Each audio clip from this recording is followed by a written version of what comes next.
अपने देश के बारे में, देश के भविष्य के बारे में।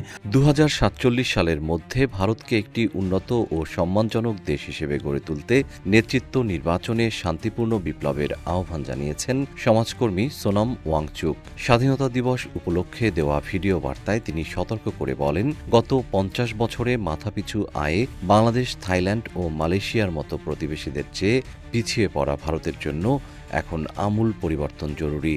সংবাদ মাধ্যম ইন্ডিয়া টুডের বরাতে জানা যায়, ওয়াংচুক স্পষ্ট করেন যে তার এই সমালোচনা কোনো নির্দিষ্ট দল নয়, বরং পুরো শাসন ব্যবস্থার বিরুদ্ধে। তিনি স্মরণ করিয়ে দেন, 2012 থেকে 2013 সালের দুর্নীতি বিরোধী আন্দোলনের মাধ্যমে ক্ষমতার রদবদল হলেও দুর্নীতি থামেনি, বরং ভয়ঙ্কর রূপ নিয়েছে।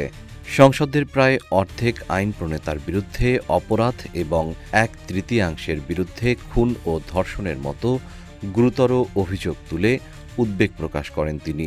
দেশের ভবিষ্যৎ গড়তে দুর্নীতিমুক্ত, নির্ভীক এবং নিঃস্বার্থ মানুষের নাম প্রস্তাব করার আহ্বান জানান এই শিক্ষা সংস্কারক।